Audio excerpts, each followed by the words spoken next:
refusing to accept deliveries of Boeing jets. And I have to say, we want products made in America, made by American hands. Not taking delivery of Boeing aircraft. New tariffs may hurt Boeing more than Airbus. Not to order jets from Boeing, America's biggest exporter. The US company uses parts imported from Mexico and Canada. Boeing Canada is showing off a cool new expansion at its Winnipeg facility. This investment really is about the future. Boeing just shocked America by moving aerospace operations to Canada.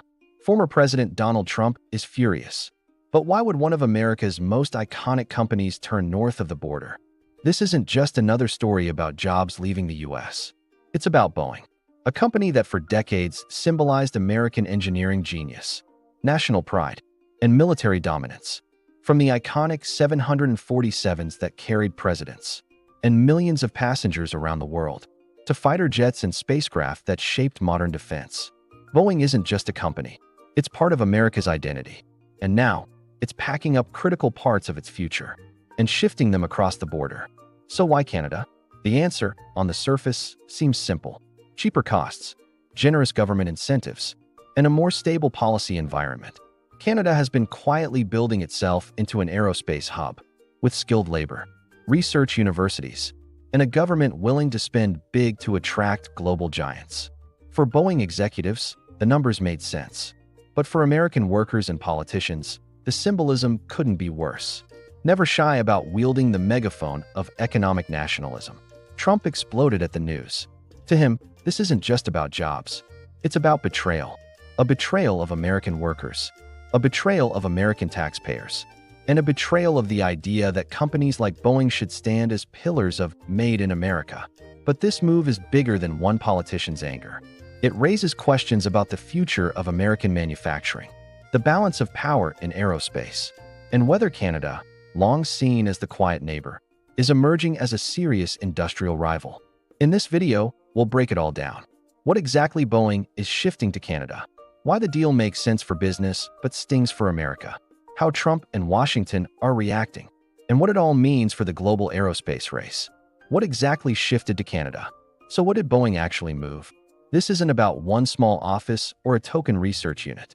The shift includes key elements of manufacturing, engineering, and R&D, the very backbone of aerospace innovation. Reports highlight that Boeing is relocating significant parts of its next-generation aircraft design teams, along with assembly lines for specific jet components. The Canadian government made the decision easier. Quebec and Ontario, already aerospace hubs, rolled out a package of tax breaks, subsidies, and infrastructure promises. Canada pledged funding for new aerospace research parks, expanded workforce training programs, and even offered to help Boeing integrate into Canada's thriving aerospace supply chain. The move wasn't sudden. It began quietly, with partnerships and contracts in the late 2010s. But in the last 2 years, the pace accelerated dramatically. By the time the announcement went public, thousands of jobs had already shifted north, and thousands more were lined up to follow. The numbers are staggering. Analysts estimate around 8,000 to 10,000 U.S. jobs lost in states like Washington, South Carolina, and Missouri, with a nearly equal number of new positions created in Canada. For a company that once employed entire towns, that's a devastating shift. Reactions in the U.S. came fast and furious. Industry analysts worried about losing America's edge in aerospace innovation. Politicians from affected states demanded federal intervention, and the media framed it as yet another blow to American industry, a story that echoes the hollowing out of steel, auto, and textile manufacturing. Meanwhile, in Canada, the news was greeted with celebration. Politicians hailed it as a historic win. Local leaders spoke of thousands of high-paying jobs and the chance to turn Canada into the new global capital of aerospace. For them, Boeing's move isn't just about jobs, it's about prestige and positioning. Why Canada? Strategic and economic reasons at first glance. It may seem strange for Boeing to shift to Canada rather than Asia or Europe. But Canada isn't an underdog in aerospace, it's a rising giant. For decades, Canada's aerospace sector has punched above its weight. Bombardier built regional jets that competed globally before Airbus acquired its C-Series program. Pratt & Whitney Canada became a world leader in aircraft engines. And today, Airbus Canada operates major facilities in Quebec, Boeing isn't stepping into unknown territory, it's plugging into an established ecosystem. The Canadian government sweetened the deal with massive subsidies and R&D support. Ottawa and provincial governments offered billions in tax credits, research funding, and infrastructure development to ensure Boeing felt welcomed. Where Washington, D.C., dragged its feet on industrial policy, Canada acted decisively. Labor costs were another factor. While Canada isn't cheap labor in the way that Asia might be, it does offer a more balanced cost structure. Canadian unions are generally more cooperative in aerospace, and healthcare being publicly funded reduces costs for employers. Trade access also mattered. Canada is part of CPTPP, giving it direct trade access to Asia-Pacific markets, and has free trade agreements with the EU. For Boeing, this means planes and parts built in Canada can move more freely into lucrative markets. By contrast, U.S. trade policy has grown more protectionist and uncertain. And then there's politics. Canada offers stability. No government shutdowns. No whiplash between administrations. No looming tariff wars with allies. For a multinational like Boeing, that predictability is golden. Put all this together, and Canada begins to look less like America's quiet neighbor and more like the new aerospace hub of North America. Boeing isn't just chasing lower costs. It's betting on Canada as the future of its industry. The U.S. job collapse. The human impact of Boeing's move is devastating. In states like Washington, South Carolina, and Missouri, thousands of skilled workers woke up to find their jobs evaporating. These weren't entry-level positions. These were engineers, machinists, and technicians with decades of experience. In Washington's Puget Sound region, where Boeing once defined the local economy, entire neighborhoods are feeling the blow. Small businesses that relied on Boeing workers, diners, auto shops, realtors, are reporting steep declines in revenue. In South Carolina, where Boeing had invested heavily in new plants, local leaders fear the region could face economic stagnation. The numbers paint a grim picture. Analysts estimate that for every Boeing job lost, 2 to 3 additional jobs in the local economy are affected. That means layoffs could ripple into tens of thousands of households. Housing markets in Boeing towns are softening. Schools are seeing families relocate, and unions are scrambling to provide support for displaced members. For workers, the sense of betrayal is palpable. Many have spent their entire careers at Boeing, expecting loyalty in return. Instead, they feel discarded. Interviews with laid-off employees revealed deep frustration, not only with Boeing, but with a government they believe failed to protect them. Unions have been quick to call the move a betrayal of the American worker. They've demanded congressional action, but with limited tools at their disposal, lawmakers can only promise investigations and hearings. For many families, those words ring hollow. Beyond the immediate losses, the bigger question is about America's future. If even aerospace, a high-tech, high-value sector once thought immune to outsourcing, is slipping away, what industries are safe? The Boeing collapse symbolizes something larger, the slow erosion of U.S. dominance in manufacturing.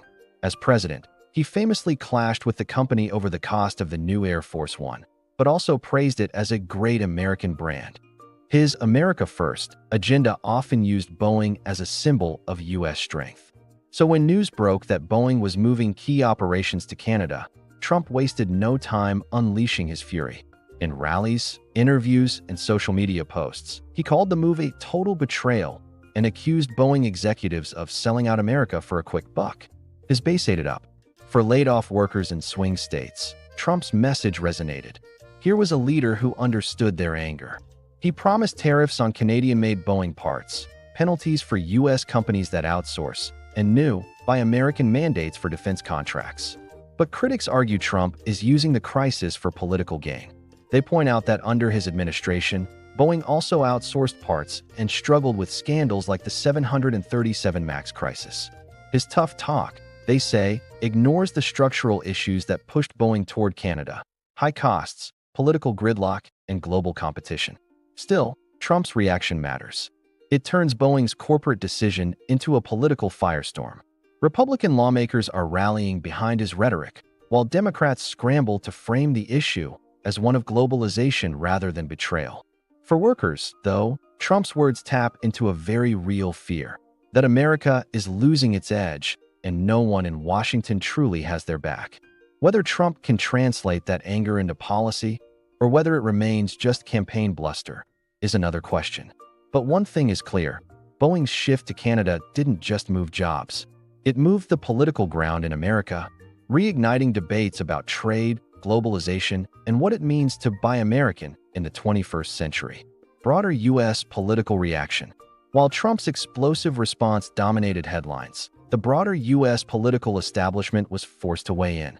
Officials pointed to the realities of globalized supply chains and trade law, quietly admitting Washington had limited leverage to stop a multinational like Boeing from making business decisions abroad.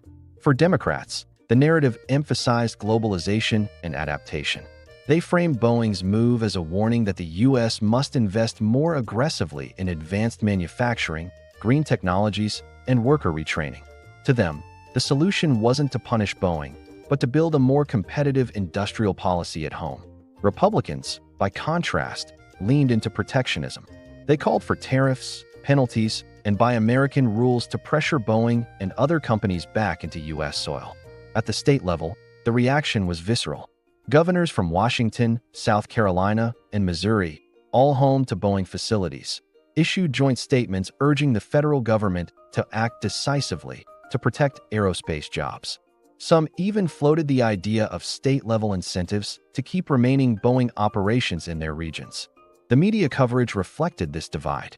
Some outlets framed the move as another sign of the decline of American industry, a powerful symbol that even aerospace, once untouchable, was vulnerable. Others presented it as a smart corporate decision, arguing that companies have to adapt to survive in a cutthroat global market. No matter the framing, one fact was clear: Boeing's shift wasn't just a corporate strategy. It had become a political flashpoint, reopening old debates about trade, globalization, and whether America is still capable of protecting its own industrial base. Global geopolitical impact. Boeing's move reverberated far beyond North America. For Canada, it was a resounding win. Thousands of jobs, cutting-edge technology, and global prestige suddenly landed on its doorstep. The country could now claim a stronger position in the aerospace hierarchy, rubbing shoulders with Europe's Airbus and America's Boeing as a major hub of innovation. For the United States, however, the optics were brutal. Losing such high-value operations to a neighbor weakened its reputation as the unquestioned leader of aerospace manufacturing. The U.S. still dominates militarily, but the loss raised concerns about whether its industrial backbone could keep pace with competitors. In China, the reaction was opportunity. Beijing has spent years nurturing its own jet maker, Comac, hoping to break the Airbus-Boeing duopoly. The more Boeing falters, the more room Comac has to expand into emerging markets, particularly in Asia and Africa. Europe also benefited quietly. Airbus, Boeing's fiercest rival, welcomed any turmoil that could slow down its American competitor. With parts of Boeing's operations in flux, Airbus stood to strengthen its hold on airlines looking for stability in aircraft supply chains. The defense world raised alarms too. Boeing isn't just about commercial jets. It's a pillar of U.S. military supply chains. Shifting critical operations abroad sparks fears about security vulnerabilities, technology transfers, and dependency on foreign governments, even allies like Canada. In an age of rising geopolitical competition, that concern cannot be ignored. Zooming out, Boeing's decision highlights a larger global trend. Industries are gravitating toward nations willing to invest, subsidize, and protect them. The Ukraine war showed how food and energy could become geopolitical weapons. Aerospace is no different. Governments understand that control of advanced industries translates into strategic power. In that context, Canada's victory isn't just about jobs. It's about leverage. The United States, meanwhile, faces a sobering reality. If even its crown jewel industries can be lured away, what does that say about America's future as a global manufacturing leader? Economic breakdown. Why this shift matters. Some might look at Boeing's Canada move and dismiss it as just another corporate relocation. But the truth runs deeper. This isn't only about Boeing. It's about the future of American manufacturing. For decades, aerospace has been considered a high-skill, high-tech industry immune to the kind of outsourcing that hollowed out steel mills and textile plants. Losing Boeing jobs to Canada shatters that illusion. If aerospace isn't safe, no sector is. The symbolism cuts even deeper. Boeing jobs are more than paychecks. They drive innovation ecosystems. Breakthroughs in aerospace engineering often spill over into artificial intelligence, advanced materials, telecommunications, and even medicine. Every job lost in aerospace isn't just a worker unemployed. It's a hit to America's innovation capacity. Canada's gain underscores how smaller nations can outmaneuver larger ones through smart policy. By offering subsidies, trade access, and political stability, Canada turned itself into an attractive alternative for a company as large and historic as Boeing. That lesson won't be lost on other countries or other corporations looking to relocate. In economic terms, the dollar figures may not look catastrophic at first glance, but the long-term signal is what matters. Investors, companies, and workers are watching. If Boeing can uproot, what's stopping others from following suit? Benefits for Canada. On the flip side, Canada is reaping enormous rewards. Boeing's relocation is expected to generate tens of thousands of direct and indirect jobs in cities like Montreal, Toronto, and Winnipeg.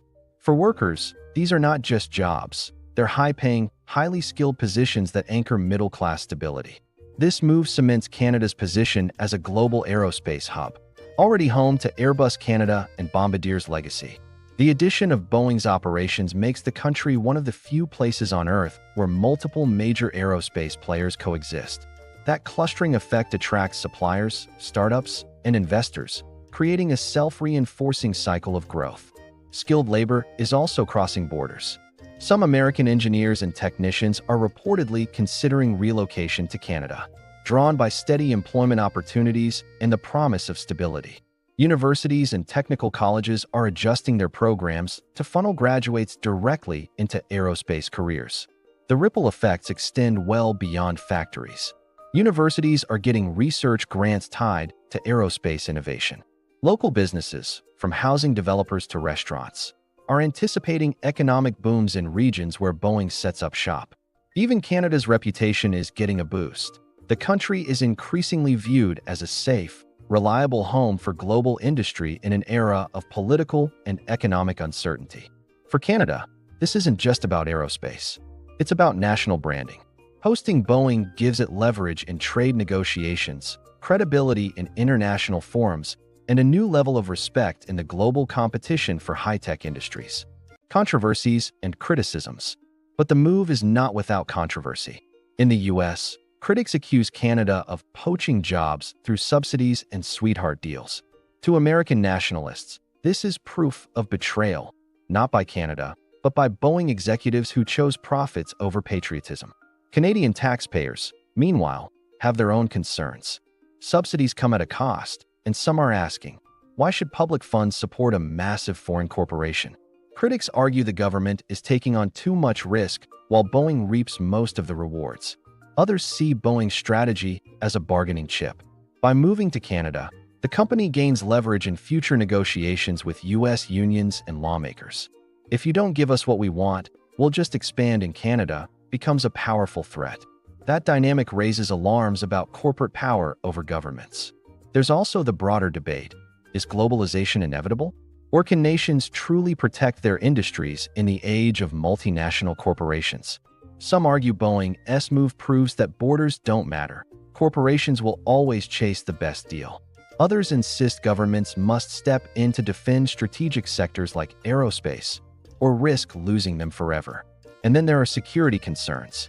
While Canada is an ally, moving sensitive aerospace and defense-related operations abroad creates vulnerabilities. What happens if Canada shifts policies in the future? What if political disagreements strain cooperation? These are questions U.S. defense officials cannot ignore. Ultimately, the Boeing relocation forces uncomfortable questions on both sides of the border. How much should taxpayers subsidize global corporations? How far should governments go to protect jobs? And is this the beginning of a trend or a one-off case? Future outlook. Looking ahead, the Boeing move could be the beginning of a larger trend. If Canada successfully anchors Boeing operations, other U.S. companies may follow. Aerospace suppliers, tech firms, and even auto manufacturers could see Canada as an attractive alternative. For North American aerospace, The trajectory is shifting. Canada is on track to become a major global hub, while the U.S. risks losing ground unless it takes bold action. Policy responses could include new tariffs, stricter Buy American rules, or subsidies to lure companies back. But whether Washington has the political will to act remains uncertain. For Canada, the next step is expansion. Officials are already talking about increasing aerospace exports, building more advanced research centers, and using Boeing as a magnet for additional global investment. Integration with European and Asian markets could give Canada even greater leverage. The future of U.S.-Canada relations is also in play. On one hand, the two nations are close allies with intertwined economies. On the other, they may increasingly become competitors for high-tech jobs and industries. Will this strain the partnership, or will it push Washington to finally adopt a serious industrial strategy? The closing thought is sobering. If even Boeing isn't safe in America, what does that say about the future of U.S. industry? This isn't just about airplanes. It's about whether America can hold on to the industries that built its middle class and its global dominance, or whether the future belongs to countries willing to invest, adapt, and seize the moment.